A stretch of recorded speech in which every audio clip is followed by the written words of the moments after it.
네, 이제 우리 함께 말씀을 보겠습니다. 룻기 2장 1절부터 7절 말씀입니다. 룻기 2장 1절부터 7절, 제가 1절을 먼저 우리 교독으로 읽도록 하겠습니다. 나오미의 남편 엘리멜렉의 친족으로 유력한 자가 있으니 그의 이름은 보아스더라.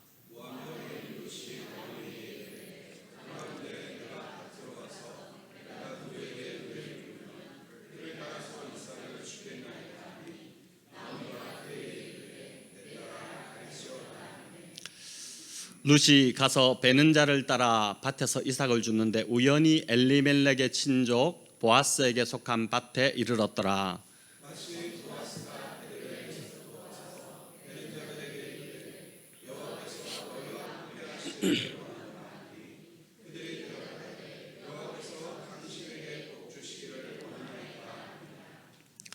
보아스가 베는 자들을 거느린 사환에게 이르되 이는 누구의 소녀냐 하니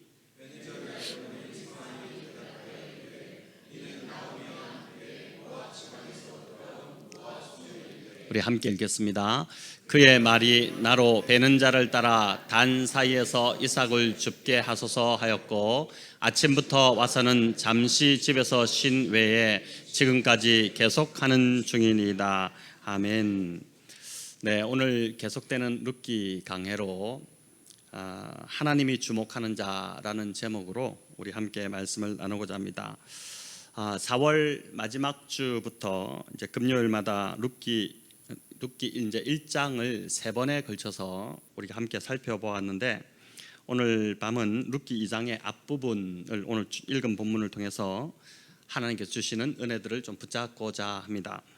1절은 여기 보시면 가장 먼저 보아스를 소개합니다.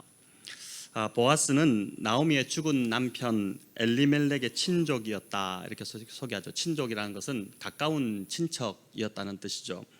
또 1절은 그를 이제 유력자라고 이제 그렇게 소개합니다. 여러분, 유력자가 무슨 뜻일까요? 여기 성경을 보시면 성경 각주에 3번이라고 이렇게 되어 있는데 그 밑에 보니까 부호 이렇게 되어 있습니다. 부호, 돈이 많은 갑부라는 뜻이죠. 그런데 히브리어의 이 유력자의 의미는 이제 힘이 있다 이런 뜻입니다. 힘이 있다. 이는 이제 신체적인 힘만을 말하는 것이 아니라 경제적 능력도 있고 또 인격과 도덕성까지 다 갖춘 사람을 뜻하는 것입니다. 사람이 다 갖추기가 쉽지 않습니다. 돈이 있지만 인격이 안 되는 사람이 있고 또 성품은 너무 좋은데 경제적 능력이 안 되는 사람도 있습니다. 그런데 보아스는 사회적으로도 존경받고 또 인격과 도덕성도 뛰어나고 거기다가 경제적 능력까지 다 갖춘 사람이었습니다. 성경에는 이 보아스라는 이름이 룻기 말고 또 한 번 나옵니다. 여러분 어디 나오는지 대답하실 수 있겠습니까? 룻기의 이 보아스 말고 또 한 번 나오는데 열왕기상 7장에 이제 보면은 솔로몬이 건축한 성전의 두 기둥이 나오는데 오른쪽 기둥이 뭡니까? 그렇죠, 야긴. 그리고 왼쪽 기둥이 보아스입니다. 야긴은 이제 그가 세우리라 이런 뜻이고 보아스의 뜻은 그에게 능력이 있다 이런 뜻입니다. 하나님의 성전은 이제 이 뜻대로 양쪽 두 기둥이 이렇게 하나님의 성전에 들어가는 입구에 그 주랑에 딱 서 있는데 하나님의 성전은 인간이 세우는 것이 아니라 능력이 있으신 하나님께서 친히 세우신다는 뜻으로 이제 성전 주랑에 두 기둥을 세우고 이름을 이렇게 지었다고 그렇게 봅니다. 오늘날 교회도 마찬가지입니다. 인간이 세우는 것이 아니죠. 인간에게는 그런 능력이 없습니다. 오직 능력은 하나님께 있고 그 능력에 하나님께서 오늘날도 친히 교회를 세우시는 것이고 저와 여러분 한 사람 한 사람을 성전으로 세워가고 계시다고 믿습니다. 그래서 주석가들은 이 룻기의 이 보아스가 하나님을 상징하는 인물이다 이렇게 보기도 합니다. 인간은 다 연약하기에 이런 완벽한 자가 이제 없다는 것이죠. 세상 천지에 이렇게 다 갖춘 완벽하고 유력한 사람이 어디 있겠습니까? 하나님만이 이런 능력이 있으신 분이라는 것입니다. 자, 그럼 이런 훌륭한 아들을 낳은 보아스의 부모가 과연 누구일까? 이 부모가 얼마나 잘났길래 과연 이런 아들을 낳았을까? 이런 생각이 드는데, 룻기 4장으로 가보면 마지막 끝부분에 보면 이 보아스의 족보가 이제 나오는데, 놀랍게도 보아스는 여리고 성의 기생 라합이 낳은 아들입니다. 이는 마태복음 1장에 예수님의 족보에도 나오는데, 보아스의 아버지는 살몬이고 어머니는 기생 라합입니다. 성경학자들은 보아스의 아버지 이 살몬이 여리고 성을 정탐했던 정탐꾼 중에 한 명이었을 것으로 그렇게 이제 봅니다. 기생 라합이 정탐꾼들을 살려준 대가로 여리고가 무너질 때 정탐꾼들이 이 기생 라합의 붉은 줄을 그 성벽으로 이렇게 내걸음으로 사인을 준 것이죠. 그 집으로 가서 기생 라합의 목숨을 건져 주었고, 이스라엘 백성의 총회로 살려줄 뿐 아니라 이스라엘 백성으로 이렇게 받아들였습니다. 그래서 이제 정탐꾼이었던 살몬이 라합에게서 은혜를 입었기 때문에, 라합으로 인해서 목숨을 이제 건졌기 때문에 그녀를 아내로 맞이했다, 그렇게 보는 것입니다. 자, 그래서 살몬이나 라합이나 다 보니까 은혜를 경험한 자들이지 않습니까? 죽을 수밖에 없었던 상황에서 이제 살몬은 발각되어서 여리고 군사들에게 잡혀서 죽을 수밖에 없었는데, 기생 라합이 거짓말로 숨겨줌으로 살아났고, 또 이 기생 라합은 여리고 성이 무너질 때 이 살몬이 와가지고 건져서 살려주었고, 그렇게 했으니까 서로를 통해 은혜로 살아난 자들입니다. 그러니 그런 부모 밑에서 자란 보아스는 당연히 은혜의 사람으로 자랐지 않겠습니까? 그가 룻에게 은혜를 베푸는 행동은, 이 보아스가 그렇게 룻에게 은혜를 베푸는 이 행동은 한순간에 감정적으로 나온 것이 아니라 어릴 때부터 그 부모로부터 보고 배운 삶이었다고 할 수 있습니다. 그래서 우리가 이제 자녀 탓할 게 못 되는 것입니다. 은혜가 떨어지고 신앙이 식어버린 부모가 문제이지 자녀가 문제가 아니라는 것이죠. 부모가 늘 은혜와 성령으로 충만하면 자녀는 자동적으로 그냥 부모의 신앙을 따라올 수밖에 없다는 것입니다. 룻기는 이제 배경을 보면 사사시대 초기를 그 배경으로 합니다. 유다 지파의 살몬이 기생 라합과 결혼해서 낳은 아들이 보아스이기 때문입니다. 가나안 정복 전쟁에서 가장 먼저 무너뜨린 성읍이 어느 성읍입니까? 여리고 성이지 않습니까? 자, 이 가나안 정복 전쟁이 그래서 이제 마무리될 무렵에 아마 이 보아스는 태어났을 것으로 그렇게 보고, 정복 전쟁 이후에 사사들이 다스리던 그러한 사사시대로 접어들었기 때문에 이 룻기는 사사시대 초기에 일어났던 이야기로 그렇게 봅니다. 사사시대 초기인데 보아스가 벌써 유력한 자가 되었다는 것은 하나님께서 이 기생 라합과 그의 후손들에게 얼마나 큰 복을 주셨는지를 짐작해야 합니다. 라합은 가나안 땅에 살던, 그것도 기생으로 살아가던 보잘것없는 여인이었지만 하나님을 향한 그녀의 신앙 고백만큼은 이스라엘 백성 중에서 그 누구도 따라올 수 없는 참 귀한 믿음을 가졌던 여인이었습니다. 하나님께서 그 보석 같은 믿음 하나 보시고 라합뿐만 아니라 라합의 그 가문 자체를 베들레헴에서 굉장히 유력하게 만들어 주셨다는 것, 이 참 얼마나 놀라운 일입니까? 그런데 또 한 명의 이방 여인이었던 룻이, 이 모압 여인 룻이 바로 이 여리고 성의 기생이었던 라합과 견줄 수 있는 예쁘고 참 착한 믿음을 가진 여인이었다고 할 수 있습니다. 1장에서 살펴보았듯이 룻은 또 다른 며느리 이 오르바처럼 친정 모압으로 돌아갈 기회가 있었습니다. 하지만 그렇게 하지 않았죠. 오히려 만류하는 그 시어머니 나오미와 생사고락을 끝까지 함께 하겠다라고 따라 나섰습니다. 어머니의 백성이 나의 백성이고 어머니의 하나님이 나의 하나님이다, 이런 신앙 고백, 위대한 신앙 고백을 하면서 어머니를 붙쫓았습니다. 이제 사람은 보통 돈을 쫓든지 아니면은 인기를 쫓든지 또는 안락을 쫓아서 가기 마련인데, 룻은 오히려 그런 것 다 버리고 오직 하나님 한 분만 바라보고 시어머니를 따라 나선 것입니다. 그러니 하나님께서 어찌 이 여인을 주목하지 않으시겠습니까? 제가 보니까 오늘 이 밤에 여기 나오신 우리 성도님들도 저는 목회자이기 때문에 또 이 집회를 이제 저녁에 이 기도회를 인도해야 되기 때문에 저는 안 나올 수가 없어서 나왔겠지만은 오늘 이 밤에 여기에 나오신 우리 성도님들은 저녁에 쉬고 싶은 마음도 있고 또 좋은 데 가고 싶은 마음도 있고 보니까 이제 금요일만큼 좋은 시간이 없는 것 같아요. 금요일 이 저녁만큼 편하고 직장 생활하시는 우리 성도님들은 일반 세상 사람들은 그 모든 것을 다 내려놓고 오로지 하나님 붙잡으려고 나오셨으니까 제가 볼 때 거의 룻과 버금가는 그런 믿음을 가졌다고 할 수 있을 것 같습니다.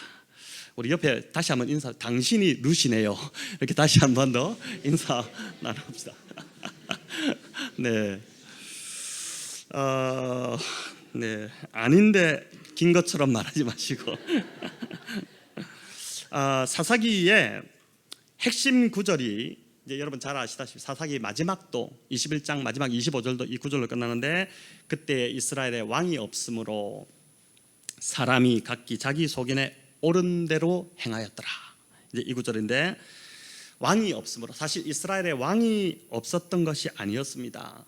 이제 왕정 시대가 사사 시대 이후에인데 당연히 왕이 없지 않았습니까? 이렇게 말씀하실 수 있겠지만 하나님이 엄연히 살아계시고 하나님이 이스라엘을 다스리던 진정한 왕이셨는데 이 백성들이 하나님을 인정하지 않고 자기가 자기 인생의 왕이 되어서 마음대로 살았기 때문에 사사기 저자는 왕이 없었다 이렇게 이제 표현하고 있는 것입니다. 하나님의 뜻과 그 말씀대로 살아야지 인간 사회가 행복한데 자신들의 죄된 욕망을 채우기에 바빴으니까 이 이스라엘이라는 나라가 온통 다 죄로 물들어서 엉망이 되었던 시대, 바로 그 엉망이 되는 시대로 들어가던 때가 바로 사사시대였습니다. 그래서 사사시대를 암흑기라고 부르는 것이죠. 죄악의 짙은 어둠이 온 땅을 뒤덮고 있던 그때에 하나님께서 하늘에서 그 어두컴컴한 이스라엘을 내려다보시는데 그 베들레헴이라는 작은 동네에 아주 반짝반짝 빛나는 보석 같은 믿음 하나가 보이는데 그게 바로 룻의 믿음이었다는 것입니다. 그러니 하나님이 어찌 이 여인을 주목하시지 않을 수 있겠습니까? 하나님은 자신의 모든 것을 다 포기하고 오직 하나님만 바라보고 하나님께로 온 이 기특한 룻을 외면하지 않으셨습니다. 이제 곧 룻은 알게 될 것이지만 우리는 다 알고 있는 이야기지만 룻에게 최고의 남편감을 예비하신 것입니다. 오늘도 여전히 하나님께서는 이제 그런 확신이 드는 것이죠. 이 룻을 보면서 하나님 한 분만 바라보고 의지하는 자를 주목하신다고 믿습니다. 이미 저는 저희 교회 여러 성도님들 참 그 신앙의 모습, 하나님을 섬기는 모습, 하나님께 나오는 그 모습이 하나님 정말 참 기특하다 이러면서 이제 주목하고 계시는, 정말 보니까 그 신앙의 모습이 정말 어두운 이 세상에서도 반짝반짝 빛나고 있는 그 성도님들이 저희 교회에 계시다는 것이 너무나도 참 감사합니다. 저는 저를 비롯해서 저희 교회 성도님들이 바로 이렇게 하나님이 주목하시는 믿음을 가진 성도님들 다 되시기를 바랍니다. 실력이 좀 부족하고 자격이 안 되고 가진 것이 별로 없어도 상관이 없습니다. 하나님 그런 거 보시지 않기 때문에 그렇죠. 룻은 이방년이었고 과부였고 가난했지만 하나님을 향한 믿음의 고백이 있었기 때문에 하나님께서 그녀를 주목하셨습니다. 오늘 이 밤에 기도의 자리에 나오신 우리 성도님들도 쉬고 싶은 마음을 좀 뒤로 하고 우선적으로 기도하러 하나님 붙잡기 위해서 나오신 것인데 세상 방법 의지하지 않고 하나님 우선으로 하나님만 의지하기 위해 나온 저와 여러분에게도 하나님께서 반드시 가장 좋은 것으로 우리에게 예비해 주실 줄을 믿습니다. 자, 이렇게 하나님만 믿고 베들레헴으로 돌아왔다면 뭔가 눈에 띄는 좋은 변화가 바로 나타나야 했는데 그렇지 않았습니다. 나오미와 룻은 여전히 가난했고 여전히 먹을 것이 없었습니다. 삶이 나아진 것이 없었다는 것입니다. 이럴 때 이제 믿음이 약한 사람들은 시험 들지 않습니까? 내가 하나님을 위해서 다 결단했는데 왜 내 삶은 나아지지 않습니까? 이제 이렇게 될 수 있는데 나오미와 룻은 그래서 룻이 이제 시어머니를 복양하기 위해 이삭을 주러 밭으로 가겠다고 자청을 합니다. 2절을 우리 같이 한번 읽어보겠습니다. 모압 여인 룻이 나오미에게 이르되 원하건대 내가 밭으로 가서 내가 누구에게 은혜를 입으면 그를 따라서 이삭을 주겠나이다 하니 나오미가 그에게 이르되 내 따라 갈지어다 하매 아멘. 여기 보면 룻이 내가 밭으로 가서 내가 누구에게 은혜를 입으면 그를 따라서 이삭을 주겠나이다 이렇게 고백하지 않습니까? 지금 베들레헴은 한참 추수기입니다. 그렇게 그냥 밭에 들어가서 떨어진 이삭을 주우면 될 텐데 왜 누구에게 은혜를 입으면 이삭을 주겠다 이렇게 했던 것일까요? 신명기 24장에 보면 참 은혜의 법이 기록되어 있는데 추수할 때에 곡식을 거둘 때 밭주인은 떨어진 이삭을 이제 그냥 줍지 않도록 했습니다. 하나도 남김없이 싹싹 다 긁어서 오지 말고 나그네와 고아와 가부와 같은 이런 사람들을 위해서 듬성듬성 남겨놓으라고 한 것입니다. 그런데 이런 율법이 있더라도 밭주인이 밭에 들어가는 것을 허락하지 않으면 나그네와 가부들이 이삭을 주울 수가 없었지 않겠습니까? 그래서 룻은 밭주인인 누군가에게 은혜를 입기를 원한다 이렇게 고백을 하고 있는 것입니다. 룻의 태도가 보니까 참 무례하지 않고 굉장히 공손하지 않습니까? 그녀의 착한 마음이 지금 그녀의 태도를 통해서 흘러나오고 있습니다. 그래서 삶은 보니까 정말 삶은 무엇보다도 태도가 중요합니다. 그러니까 어떤 태도를 취하느냐가 그 사람의 삶을 그 인생을 만드는 것 같습니다. 룻은 환경이 열악하고 먹을 것이 없다고 불평하거나 절망하지 않았습니다. 지금 처지에서 자신이 할 수 있는 일을 찾아서 최선을 다하려고 했던 것입니다. 그래서 하나님이 하실 줄 믿고 하나님의 은혜를 잊기려고 하며 지금 이삭을 주우러 밭으로 나아갑니다. 그리고 하나님은 그런 룻을 보아스의 밭으로 인도하셨습니다. 우리 3절과 4절 상반절을 같이 읽어보겠습니다. 룻이 가서 베는 자를 따라 밭에서 이삭을 주는데 우연히 엘리멜렉의 친족 보아스에게 속한 밭에 이르렀더라. 마침 보아스가 베들레헴에서부터 와서 베는 자들에게 이르되 아멘. 자, 룻이 이삭을 주기에 우연히 도착한 밭이 친족 보아스의 밭이었고 마침 그때 보아스가 그 밭에 도착했다 이렇게 합니다. 룻이 보아스의 밭에 도착했다 하더라도 보아스가 여행을 떠나고 없었더라 이래 되면 이야기가 달라지지 않겠습니까? 근데 때마침 보아스가 그 밭에 도착한 것입니다. 여러분 타이밍이 기가 막혀도 너무 기가 막히죠. 룻기 저자는 이를 우연과 마침이라는 단어로 표현했지만 실은 하나님의 세심하신 섭리 가운데 지금 이 만남이 이루어지고 있다는 것이죠. 우연 속에 하나님의 섭리가 숨어 있습니다. 보아스의 밭으로 우연히 룻이 걷고 룻이 가는 것 같지만 지금 룻의 걸음을 누가 인도하고 계십니까? 우리 하나님께서 인도하고 계신 것이죠. 우리의 삶에서 하나님이 하시는 일도 이와 같습니다. 여러분 이 고백을 참 너무 많이 하실 것입니다. 우리는 우연이라고 생각했는데 그 우연 속에 하나님의 섭리가 숨어 있지 않습니까? 하나님의 도우시는 손길이 준비되어 있는 것입니다. 자, 이걸 보는 눈이 우리가 열리면 우리의 신앙은 놀랍게 자라가게 되는 것이죠. 지금까지 살아오시면서 우연과 마침의 순간이 참 많으셨을 텐데 왜 하필 그 순간 거기서 그 사람을 만나게 하시고 또 그 순간 마침 그 말씀이 들리고 또 마침 그런 문자나 전화가 왔는지 돌아보면 우연인 것 같은데 실은 우리의 삶을 인도해 가시는 하나님의 손길이었다는 것입니다. 우리 성도님들 중에 이제 백운영농교회 처음 등록하실 때 많은 분들이 이런 우연과 마침내의 이 기가 막힌 타이밍이 다들 있으셨다고 제가 이제 여러분들에게 이제 들었습니다. 교회를 찾던 중에 오늘은 마지막으로 그 교회 가서 등록해야겠다 이런 마음을 먹고 딱 가려고 했는데 마침 그 순간에 이 교회 다니시던 어떤 분한테서 전화가 와서 한 번만 오늘 이 예배 와서 들어보라 예배 참석해보라 이렇게 했는데 그렇게 했다가 우연히 왔다가 등록하게 되었다. 이런 이야기를 이제 참 많이 하신 걸 들었습니다.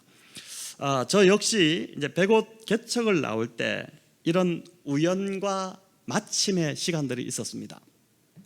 2016년 11월에 저희 서울영동교회 당회에서 이제 100옷 개척 목사로 저를 결정을 한 그 주일이 지나고 월요일이 되었는데 오전 중에 한 통의 전화가 이렇게 모르는 번호로 걸려왔습니다. 전화를 받으니까 무슨 서울에 있는 어떤 교회 선임 장로입니다. 이렇게 이야기를 하시는 거예요. 그러면서 이제 저희 장로님들이 목사님을 좀 만나러 뵈러 가려고 하는데 시간을 좀 내주십시오. 이런 전화가 이제 온 것입니다. 여러분 타이밍이 참 놀랍지 않습니까? 제가 100옷 개척을 놓고 기도할 때 계속 확신이 서지 않아서 어떻게 할까 이런 고민을 하다가 이제 왜냐하면 그 해 2016년 송구영신에서 새해 신년이 들어가는 송구영신년을 마치고 제가 집에 와서 저희 아내와 이야기하기를 우리가 이제 서울영동교회를 떠나야 될 때가 온 것 같다. 우리가 스스로 결정하지 않으면 우리는 계속 여기서 못 떠날 것 같다. 그 결정을 하고 올해 안에 우리는 개척을 하든지 청빙을 받든지, 사실은 이제 청빙을 받아갈 거로 저희는 많은 기대를 했었습니다. 그렇게 해서 이제는 서울영동교회를 떠나자. 왜냐하면은 제가 서울영동교회를 떠날 때가 이제 15년 8개월이었거든요. 한 교회에서 제가 이제 서울영동교회 출신 부교육자 중에서는 랭킹 1위로 가장 오래 있었던 사람입니다. 자, 그러다 보니까 이제 그렇게 이야기를 하고 1월 달에 첫 주에 정형구 목사님께 제가 올해 안에 이제 좀 정리를 하고 저의 사역지를 찾아서 제 목회지를 찾아서 떠나야겠습니다. 이런 이야기를 드리고 이제 그 1년을 제가 준비하기로 결정을 한 상태였죠. 그런 중에 이 100옷에 있는 교회 개척이 진행되고 있었고 이 개척에 대한 확신이 제 속에서 서지 않았기 때문에 9월 정도인가 8월 정도인가 하여튼 그때 서울에 있는 한 교회에서 청빙 공고가 났기 때문에 청빙 지원서를 냈었는데 그게 몇 달이 지나서 그 교회가 그 당회가 뜻을 모으고 저에게 연락을 주셨던 것입니다. 강북에 있는 제법 규모가 있는 교회였습니다. 저는 서울에 있을 때도 그랬고 지금도 강북을 너무 좋아합니다. 인사동가 또 이제 위쪽에 부암동가 이런 쪽을 참 너무 좋아해가지고 강북을 좋아하다 보니까 강북에 있는 교회에서 연락이 왔으니까 왜 유혹이 되지 않았겠습니까?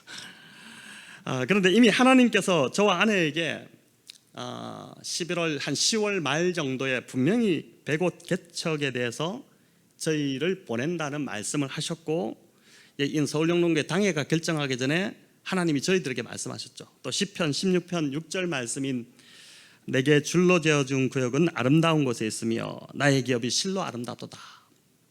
이 말씀을 약속으로 말씀으로까지 저희가 받았기 때문에 제가 그 장로님 전화 왔을 때 참 타이밍이 기가 막히다 속으로 그러면서 조금도 망설이지 않고 저는 이미 어제 결정 났고 서울영동교회 주보에 다 제가 개척 목사로 나가기로 결정이 되었습니다. 이렇게 말씀드렸습니다.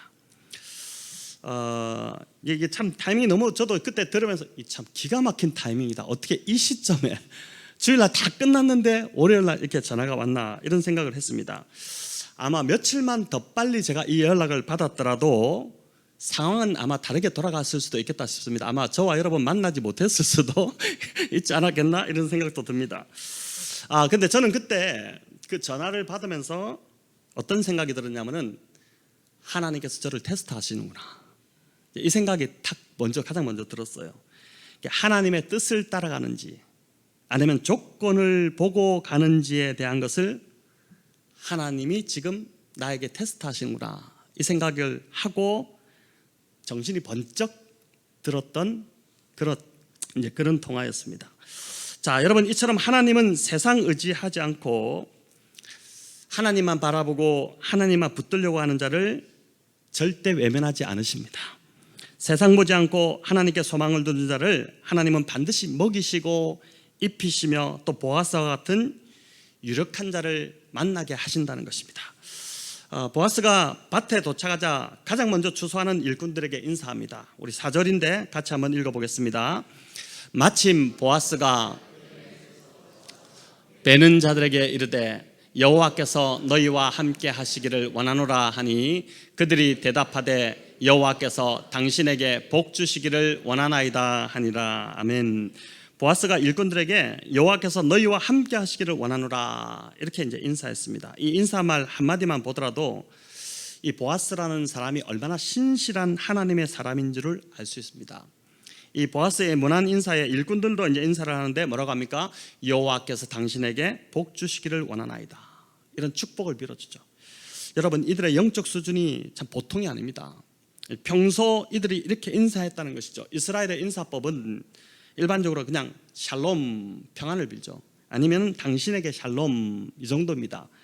근데 이들이 지금 이런 인사 하나만 보더라도 평소 보아스가 얼마나 하나님 중심적으로 살았는지 이제 보여주는 것입니다.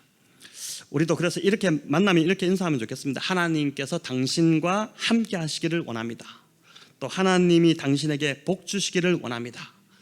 서로에게 하나님의 임재와 복을 빌어주는 이 인사가 너무나도 멋진 인사지 않습니까? 만나면 뭐 먹었어? 또 어디 갔다 왔어? 이런 이야기 하지 마시고 하나님께서 당신에게 복 주시기를 원합니다. 하나님이 당신과 함께 하시기를 원합니다. 이게 이제 수준 있는 성도의 인사. 근데 이런 인사로 서로 좀 무난하시면 굉장히 좀 수준 있는 교회, 다른 사람들이 왔다가 깜짝 놀라는 교회, 그런 교회가 되지 않을까 싶습니다. 자, 이 인사 후에 보아스가 보니까 보지 못하던 한 소녀가 보이니까 저 소녀가 누구냐 이렇게 묻게 된 것이죠. 히브리어로 보면 보아스의 이 질문은 단 3개의 단어밖에 없습니다. 그런데 거기에 대한 이 일꾼들의 대답은 무려 25개의 단어로 대답을 하고 있습니다. 우리 6절과 7절인데 같이 한번 읽어보겠습니다.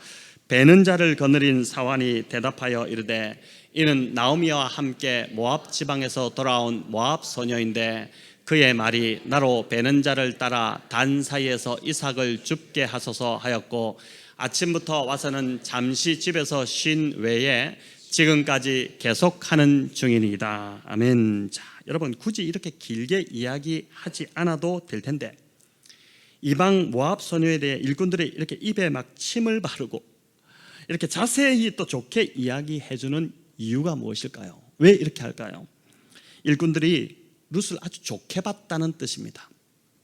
그것도 오전 반나절도 안 되는 시간을 같이 있었는데 룻이 일꾼들이 보기에도 참 괜찮아 보였다는 것입니다. 겸손함과 성실한 태도에 일꾼들이 그냥 호감을 갖게 된 것이죠. 7절에 나오듯이 룻은 잠시 쉰 것 외에 아침부터 와서 계속 이삭을 주었습니다. 그런데 이 부분을 이제 2가지로 해석을 합니다. 우리 개역 개정에 나온 대로 먼저는 이 뜻 그대로 잠시 쉰 것 외에 부지런히 이삭을 주었다 이런 뜻으로 사용할 수 있고 또 하나 해석은 여기 7절에 보니까 계속하는 중이다. 이 히브리어가 있는데 이 뜻이 뭐냐면 서 있다 이런 뜻이거든요. 그러니까 이 의미는 밭에 도착해서 밭에 두르지 않고 계속 서 있었다는 그런 의미입니다.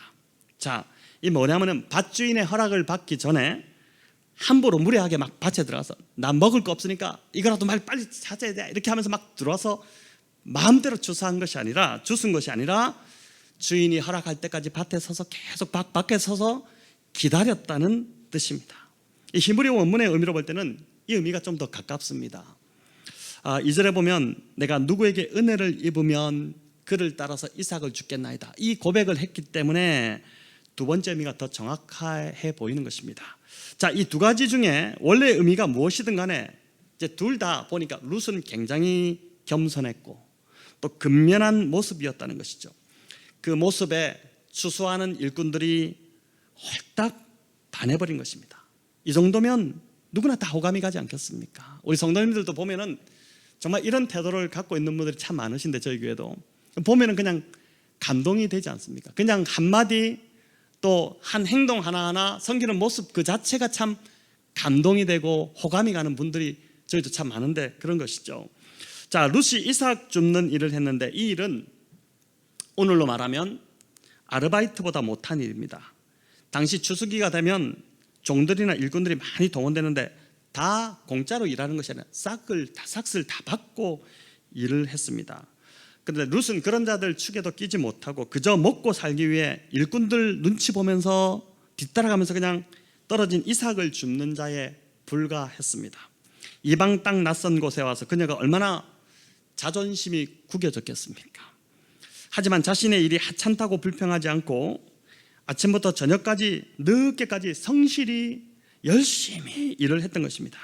오늘 저녁에 제가 전하고자 하는 핵심 메시지 중에 하나도 바로 이것인데, 지금 청년부에 이제 이정훈 우리 첫 총각 집사 우리 이정훈 형제와 또 유채원 자매도 가 있지만, 제가 이 스위스 DTS 로잔 DTS를 그 훈련을 마치고 수료하던 날 그날 저희 리더가 했던 말이 참 잊지 못하고 지금도 기억이 나는데, 그 말을 했습니다.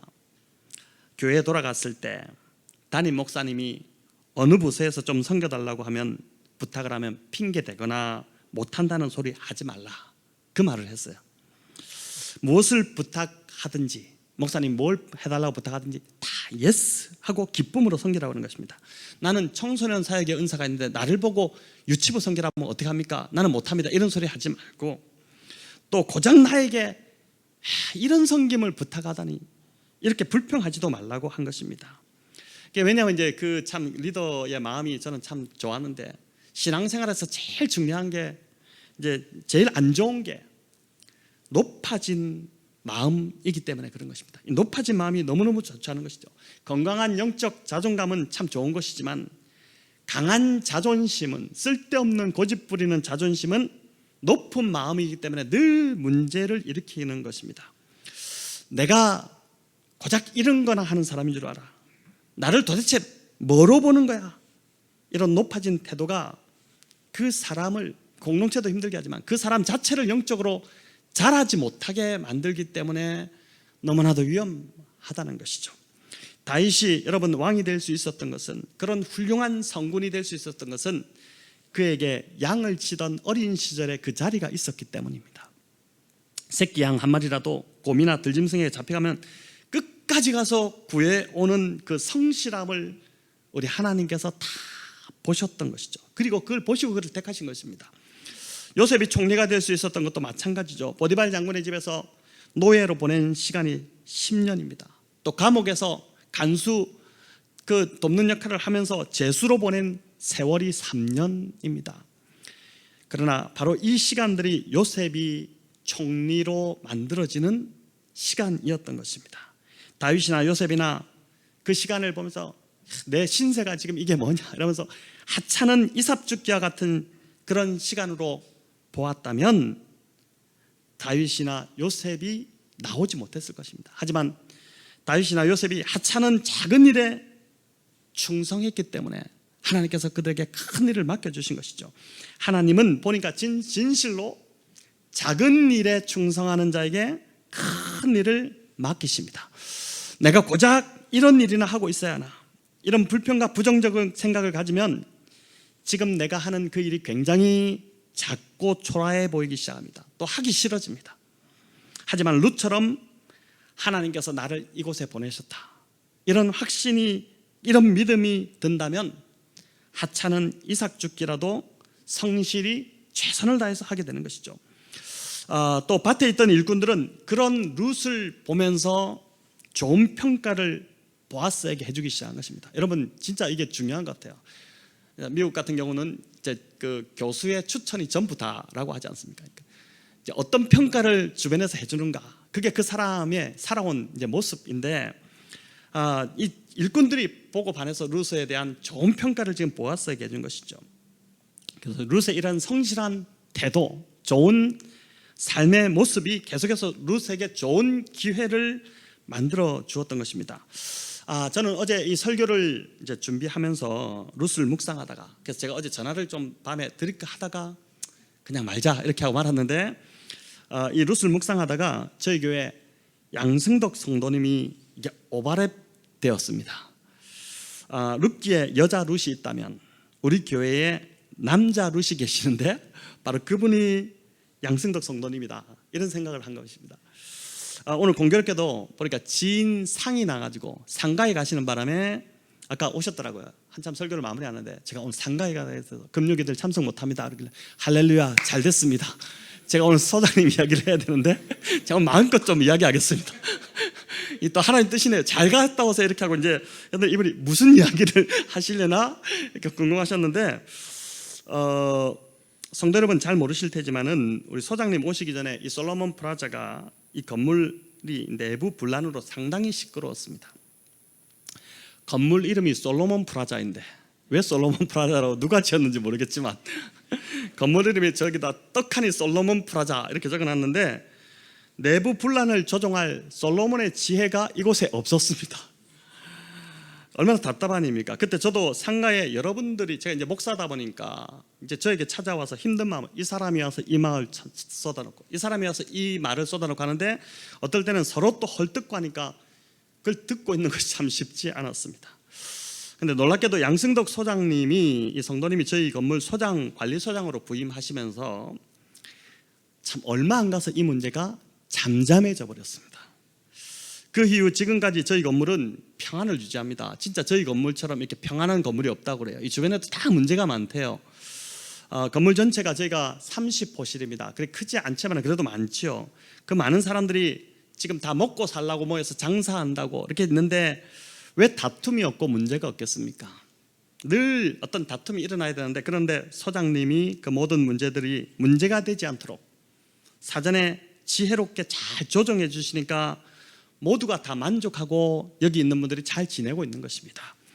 한 건물을 관리하는 것 결코 쉽지 않습니다. 더구나 저희 건물은 소장님께서 우리 직접 청소까지 다 하십니다. 그런데 제가 옆에서 함께 지내면서 보니까 한 번도 불평하시는 걸 보지 못했어요. 진짜 그랬어요. 늘 한결같은 모습으로 오면은 그 시간에 그 층층이에 닦는 시간이 있습니다. 칸트처럼 정확한 시간에 맞춰서 이제 청소를 딱 하시는데 늘 한결같으십니다. 오히려 루시 받았던 이 평처럼 다들 보니까 이제는 소장님을 좋아하시고 또 무슨 일이 있으면 다 소장님부터 찾으십니다. 무엇을 부탁하든 언제나 내일처럼 그렇게 최선을 다해서 열심히 해주시기 때문에 그렇습니다. 어떤 사람은 보니까 부탁하기가 참 쉽지 않은 사람이 있습니다. 일은 잘할지 몰라도 부담이 되어 선뜻 부탁하기가 쉽지 않은 것입니다. 그런데 하나님 역시 보니까 유능한 사람보다 유용한 사람을 찾으십니다. 그러니까 하나님도 부탁하기가 좀 힘드신 것 같아요. 그러니까 하나님도 부탁하기가 힘든 그런 캐릭터라면 이게 참 문제가 있는 거 아닙니까? 그렇지 않겠어요? 근데 그런 유능해도 다 필요 없습니다. 그러니까 유용한 사람, 언제든지 가서 부탁해도 다 응답해주고 도와줄 수 있는 사람, 그런 사람이 중요한 것이죠. 능력이야 우리 하나님 능력이 무한하신 분인데 능력이 하나님 부어주시면 그만이죠. 근데 삶의 태도는 그 사람이 고치지 않으면 안 되기 때문에 이건 참 뭐라고 말하기가 쉽지 않은 것입니다. 건물을 관리하고 청소하는 일은 어떻게 보면 하찮은 이삭 죽기처럼 보입니다.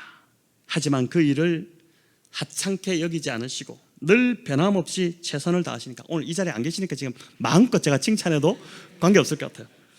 이 진짜 하나님 뜻이네요. 오늘 어떻게 또 아시고 상까지 나게 하셔가지고 뭔지 모르겠지만은 그러니까 상가의 모든 사장님들이 여기 건물의 모든 사장님들이 양승덕 소장님 덕에 보니까 안심하고 편안하게 이곳에서 잘 영업도 하시고 그렇게 잘 살아가고 있어서 참 감사합니다.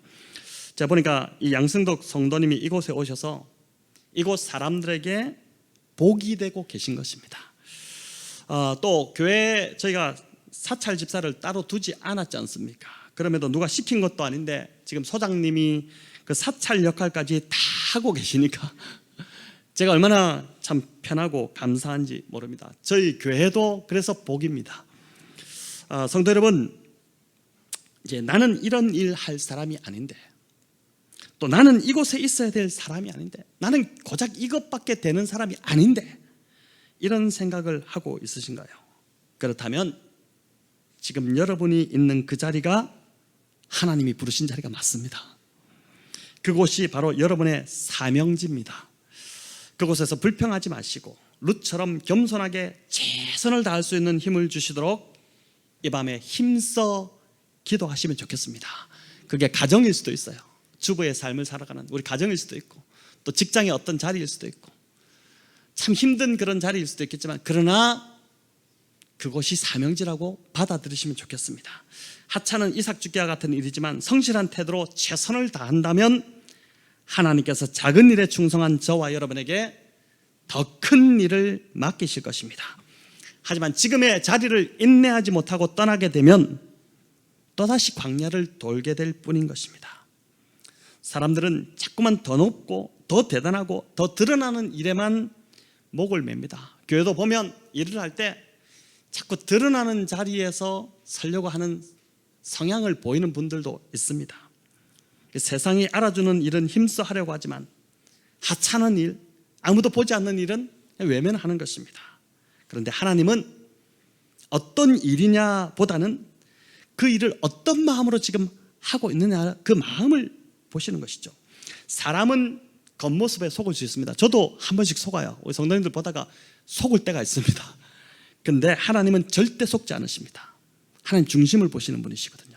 불꽃 같은 눈동자로 중심을 보고 계시기 때문에 하나님은 우리가 속일 수 없습니다. 룻과 같은 자들이 점점 많아질 때 여러분, 그 공동체는 답답하지 않고 시원한 공동체가 되기 시작할 것입니다. 룻은 다른 사람의 마음을 답답하게 하는 자가 아니라, 어떤 사람은 보면 답답해지죠. 막 이렇게 상대를 답답하게 하는 사람이 아니라 시원케 하는 자였습니다. 저와 여러분, 다른 사람의 마음을 또 공동체를 시원케 하는 자들이 되시기를 바랍니다. 그래서 하나님과 사람들에게도 사랑받고 공동체도 건강하게 세우는 그런 교회와 성도가 되면 좋겠습니다. 말씀을 맺겠습니다.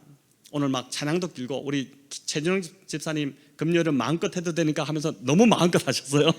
그래가지고 지금 시간이 막 지금 거의 문 닫아야 될 시간인데 말씀을 좀 맺겠습니다. 빨리. 자, 저와 여러분, 이왕 예수 믿고 신앙생활 하는 것, 오늘 이 룻처럼, 오늘 이 이야기를 들으면서 오늘 이 룻처럼 하나님이 주목하시는 자 되고 싶지 않으십니까?